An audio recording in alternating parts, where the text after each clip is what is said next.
Trying to be the US president cost a lot of money. Just take a look at 2020. Three very rich people, Tom Steyer, Michael Bloomberg, and Donald Trump, all spent heavily during their campaign. However, for decades, many wealthy leaders have been on the ballot since the first US presidential election in 1788. And now, in the lead up to the 2024 presidential race, Donald Trump, the richest president in history, is running again. So, where does Trump stand compared to other rich presidential candidates in US history? How did they gather their wealth? And what impact did their money have on their campaigns and future success? This is Money Matters. Number 5. Nelson Rockefeller. Nelson Rockefeller, a name forever linked with wealth and power. He chased a presidential dream that seemed just out of reach. His grandfather, John D. Rockefeller, co-founded Standard Oil, a company that would make him the richest man in American history.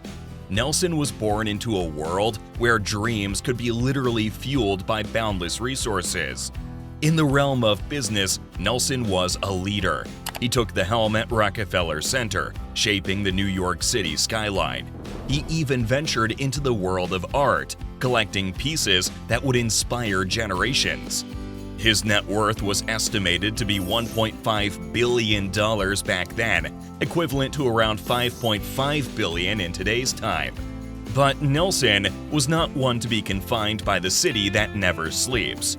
He had a burning desire for national politics. In 1940, he set his course for Washington, joining President Roosevelt's team. He was back in the nation's capital in the 1950s, working for Presidents Truman and Eisenhower. With a wealth as vast as the sea, Nelson didn't stop there. In 1958, he ran for governor of New York State. His fortune bankrolled a campaign of epic proportions, and he won by a landslide. It was history in the making. A name once feared was now approved by the people. Yet Nelson had a bigger dream, a dream of becoming the president. 3 times he reached for the presidential seat as a candidate. In the 1960 primary presidential run, he faced a challenge from the formidable Richard Nixon. Richard Nixon took the lead, and when he saw Nixon leading in the polls, he stepped back and decided to support him. Then came the 1964 presidential election. He stood as the leader of the Republican Eastern establishment. His main rival was the conservative Senator Barry Goldwater, who represented a different wing of the party. The battle was fierce, and when the California primary results came in, it was a narrow loss. His dream would have to wait. In 1968, he tried once more, this time up against Nixon and Governor Ronald Reagan. The competition was tough, but it was Nixon who secured the nomination. Number 4. Tom Styer. Born to a Wall Street lawyer and a schoolteacher, Tom Styer didn't follow a typical path. He started by working on mergers and acquisitions at Morgan Stanley. Then he went to Stanford for an MBA and joined Goldman Sachs. In 1986, he moved to San Francisco and delved into private equity. That's when he created Farallon Capital, a hedge fund that became one of the most profitable in America. For 26 years, Styer ran Farallon, making his investors happy with double-digit annual returns.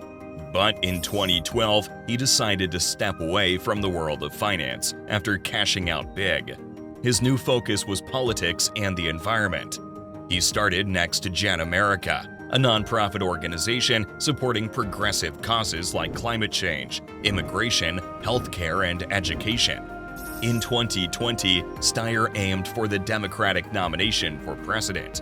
He poured over $191 million into his campaign advertising, but despite his efforts, he dropped out after the first 4 state contests, failing to secure any pledged delegates. After his failed run, he co-founded Galvanize Climate Solutions with his friend and business partner, Katie Hall. This firm is all about tackling climate issues on a global scale. Forbes estimates Steyer's net worth at $2.1 billion. He owns an 1,800-acre cattle ranch and a splendid San Francisco mansion with views of the Golden Gate Bridge. Number 3. Donald Trump. On the Forbes real-time billionaire list, Donald Trump sits at number 912. But on the richest people to win presidency list, he easily ranks at number 1. His journey is nothing short of fascinating. He went from being a real estate magnate to a reality TV sensation, and finally, he became the 45th president of the United States. Trump's wealth is estimated to be $2.6 billion. He's the only billionaire to step into the White House. Not only that, he donated his entire annual salary of $400,000 while serving as president. The heart of Trump's wealth lies in commercial real estate, which was valued at around $1.9 billion before the COVID-19 pandemic.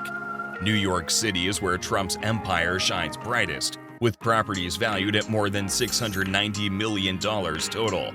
His famous Trump Tower penthouse, once his primary residence, is worth a cool $61 million. Beyond the Big Apple, Trump's financial kingdom extends to Palm Beach, Florida, with properties like Trump Grande, Trump Towers, Sunny Isles, and Trump Hollywood, totaling around $76 million in value.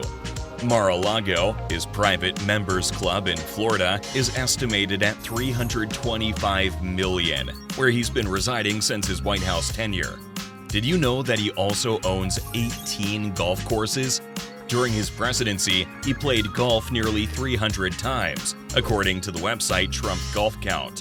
His assets also encompass hotels, not only across the United States, but even in Ireland and Scotland. Trump's path to the presidency wasn't without personal investment. He poured $66 million of his own money into his campaign. Number 2. Ross Perot. Ross Perot started his career in sales at IBM after serving in the United States Navy. In 1962, he set out on his own and founded his first company, Electronic Data Systems, or EDS. EDS offered IT services and consulting to other companies. EDS went public in 1968, but shortly after, there was a setback.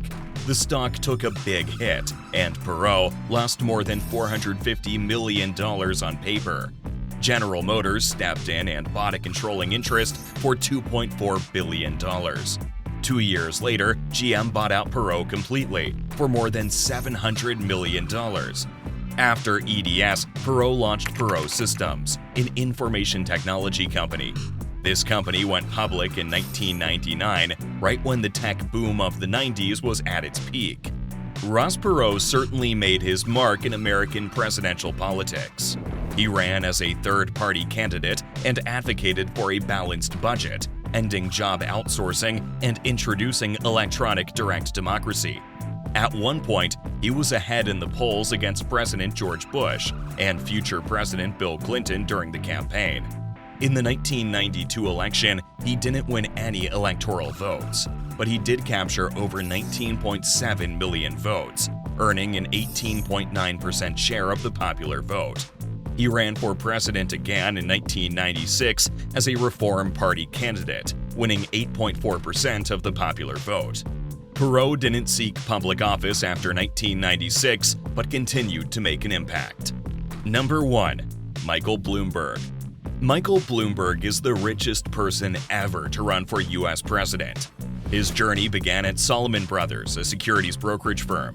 In 1981, he set out to create his own company, Bloomberg LP, a financial information, software, and media powerhouse known for the famous Bloomberg terminal. Forbes ranks him as the 7th richest person globally, with an estimated net worth of an incredible $94.5 billion. Not just a wealthy figure, he became the 108th mayor of New York City in 2001, serving for 3 full terms. With socially liberal and fiscally moderate policies, he transformed the city. His legacy includes public charter schools, urban infrastructure revitalization, and support for important issues like gun control, public health, and the environment. But he's not without controversy. Bloomberg faced criticism for expanding the city's stop and frisk program, even though he later apologized. Then, in November 2019, he entered the race for the Democratic nomination for the 2020 presidential election, but it ended in March 2020 after winning only 61 delegates. The most interesting part is that Bloomberg self-funded his campaign with $935 million, making it the most expensive U.S. presidential primary campaign ever, almost 15 times how much Donald Trump spent on his. While money is necessary for a candidate to be competitive, it doesn't actually ensure success.